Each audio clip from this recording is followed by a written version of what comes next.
In the small town of West Gardner, Maine, in the early 1970s, the Dill family was living an idyllic life.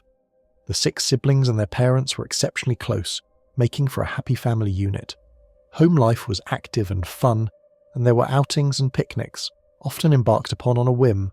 The town itself was quaint, picture book pretty and safe. It was, as you'd imagine, a perfect life to be in rural America, and it was all about to end. At around 9 a.m. on the morning of Sunday, September 16th, 1973, 2 Maine State Police detectives arrived at the Dill residence in West Gardner. Robert and Janice Dill were asked to step outside so that the officers could speak privately with them. What they had to share was devastating. The body of a young woman had been found beside her car on Whippoorwill Road in nearby Litchfield, a location so remote that the locals called it Purgatory. The car was registered to the Dills' oldest daughter, Debbie, and the police needed them to come down to the morgue to identify her body. Thus began a descent into hell for the Dill family. The body at the morgue was badly beaten, her facial features battered and bruised. Janice and Robert only recognised their 18-year-old daughter by a small scar on her forehead. Questioning the officers, Robert learned that his daughter's car had apparently run off the road and that she had then been attacked with a hammer, beaten so savagely on the head that there were holes punched through her skull. Debbie had never stood a chance, but she'd put up a fierce fight. Blood and skin cells were retrieved from under her fingernails. Since the body was found with its lower garments removed, the suggestion was that this was a sexually motivated attack, although the autopsy results would be inconclusive. Robert and Janice Dill returned to their home that day broken. Still, there was a terrible duty to perform. They had to tell their children that Debbie was dead. The task fell to Robert, but he could not bring himself to utter the word murder in reference to his oldest child. He told Debbie's siblings that she had died in a car accident. That family secret would prevail for the next 7 years. In the meantime, there was a homicide investigation to run, a brutal killer to be taken off the streets. The obvious place to start the inquiries was with those closest to the victim. According to the Dills, their daughter had recently become engaged to a young man named Kenneth Gilman, who happened to be a Lewiston police officer. Brought in for questioning, Gilman said that he'd last seen Debbie when she left his apartment just before 1 a.m. Sunday morning. Debbie had brought along some wedding invitations to show him, and this had led to some tension between them. Ken had told her that she was moving too fast. He wasn't sure if he was ready to settle down just yet. Might that have been a motive for murder? Had he and Debbie argued about their conflicting relationship goals? Gilman said no, and he had the perfect alibi to back up his denials. He'd been working a shift and had attended to several verifiable complaints, including a domestic disturbance. That eliminated him as a person of interest. The next suspect to emerge in the Deborah Dill investigation came straight out of left field. 2 days after the murder, on September 18th, police received a report of a man behaving strangely at a local restaurant. Taken into custody, the man continued his bizarre ranting, telling the officers that he'd gotten into a fight with a man and had struck him with a hammer. Then he said that he'd argued with a woman wearing brown slacks. That caused the officers to sit up and take notice. Deborah Dill had been killed with a hammer and had been wearing brown slacks at the time of her death.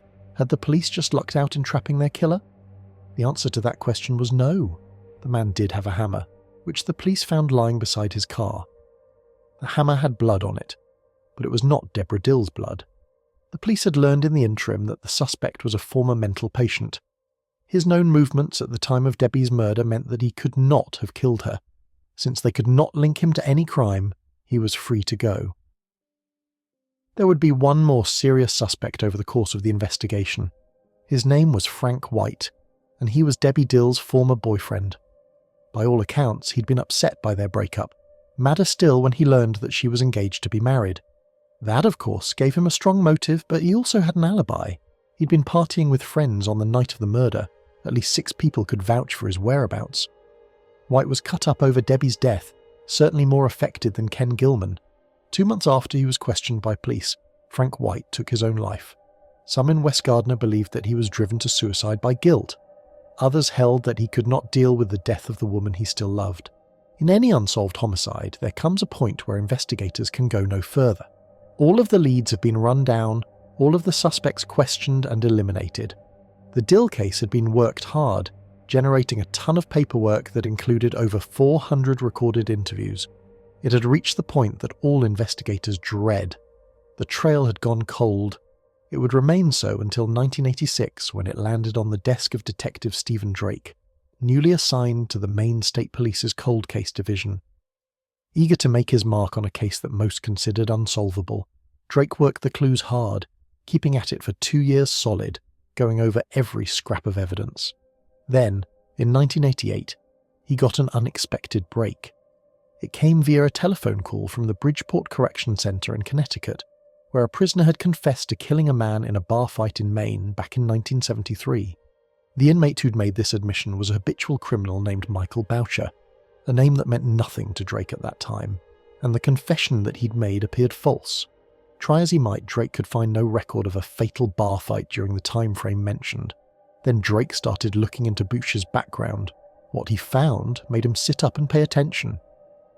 For starters, Boucher was a man with a long history of violence against women.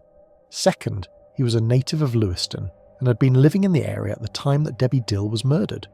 Was it possible that he might have been involved? To test that theory, Drake tracked down one of Boucher's victims, a woman named Emily Campbell.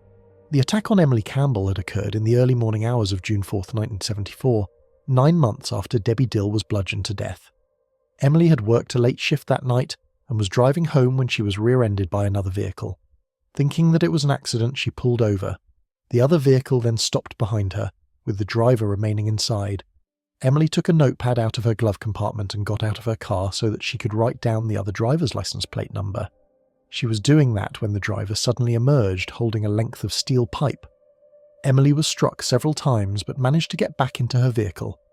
She kicked at her attacker as he tried to drag her out and was able to fend him off while she got the passenger door open. Then she was out the other side and running before her attacker could round the vehicle to stop her. Fortunately, she could remember his license plate number and later passed it on to the police. She was also able to pick out Michael from a photo array. This technique, called bump and run by the police, is a common tactic employed by certain rapists. They deliberately drive into the vehicle of an intended victim, hoping they'll take it as an accident and pull over. Now Detective Drake had to wonder whether the same technique had been used on Debbie Dill. An examination of the crime scene photos confirmed that it had. There were noticeable impact marks on the rear bumper of Debbie's car. That confirmed the MO. Now, Drake had to see if he could place Michael at the scene. And so, Detective Drake tracked down one of Michael's former wives, a woman named Anita. She was more than willing to cooperate, and what she had to say was illuminating. In the early morning hours of September 16, 1973, Michael had arrived home covered in blood, his hands cut and bruised. He claimed that he'd been involved in a fight and handed his bloody clothes to his wife, telling her to wash them right away. Later that morning, he asked her to help him clean his car. While doing so, she discovered a hammer under the driver's seat. It was covered in red, rust-like stains, and so she asked if she should wash it. Michael said no. He was going to get rid of it. Months later, Michael would confess to his wife that he'd lied about the fight. He told her that he'd driven a woman off the road and beaten her to death. The woman, he claimed, had insulted him after they met in a donut shop. Anita wasn't sure if she believed him, but she knew what her husband was capable of. In fact, she was so terrified of Michael that she continued to keep his secret, even after they divorced. This was explosive evidence, but Drake knew that he would need something to corroborate it, some means of linking Michael to Debbie Dill. And so, the detective obtained a warrant for Michael's last known address. It was here, in the garage, that he found what he was looking for. The killer had kept trophies from the many women he'd victimized over the years. Among those was an invitation to an event that would never happen, the wedding invitation that Debbie had so excitedly shown to her fiancé on the night that she died. Investigators now believed that they could piece together the last hours of Debbie Dill's life. After leaving Ken Gilman's apartment, the young woman had driven towards her parents' home in nearby West Gardner. On the way there, she'd made the fateful decision to stop at a donut shop. She wanted to surprise her siblings with a treat at breakfast. It was at the donut shop that Michael spotted her. When Debbie drove away, he followed. Whippoorwill Road was a familiar shortcut for Debbie, but on this night it played right into the hands of her pursuer. Had she taken the turnpike, he would never have had the opportunity to run her off the road. As it was, he hit her from behind, causing her to pull over. Then, as Michael approached her vehicle, Debbie must have had a premonition of danger because she drove off again. But that only served to anger Michael. When he rear-ended Debbie for a second time, It was with enough force to send her vehicle careening off into the bushes. Michael then approached, holding a hammer. He pulled Debbie kicking and screaming from the car and launched a frenzied attack, causing irreparable damage to her skull. Then, according to what he later told his wife, he raped her, inflicting the final indignity as she lay dying or already dead. The Maine police were now confident that they had their man. However, it would take a laborious 2-year process before Michael was eventually extradited to stand trial. Court proceedings began in the summer of 1991 and resulted in a guilty verdict and a sentence of life in prison. The sentence, however, fell under the statute in place at the time of the murder. That meant that Michael would be eligible for release in just 10 years. Michael has come up for parole 5 times. On each of those occasions, Debbie Dill's siblings have appeared before the board to oppose his application. They have vowed to continue the fight until Michael eventually dies behind bars. Now in his 70s, Michael remains in prison, serving his own form of purgatory. The crimes profiled on this channel demonstrate that unfortunately humans have many reasons to inflict pain on other humans, and sometimes there doesn't need to be a reason at all. As scholars and experts work to understand the motives that drive criminals, there often seems to be little that the rest of us can do to protect ourselves. That is not true. You have already taken tangible steps to protect yourself and your family by listening and watching to videos like this, as shocking and terrifying as it is in parts. By educating yourself on the scope of depravity that some people have sunk to over the last 100 years, you have effectively taken your head out of the sand. Enjoy your life, but always remember that there are predators waiting to take advantage of those who are unaware of our surroundings and unwilling to face reality. Hey friends, thank you for listening to today's story. Make sure to click the notification icon to stay updated on all future narrations. I release new videos twice every day at 10 AM and 8 PM Eastern Time. If you have a story to share, please send it to the email displayed on the screen. Don't forget to subscribe to the channel, give this video a like and leave an encouraging comment.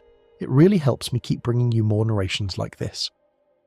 If you'd like to support the channel even more, you can get early access to all future narrations and bonus content over on Patreon.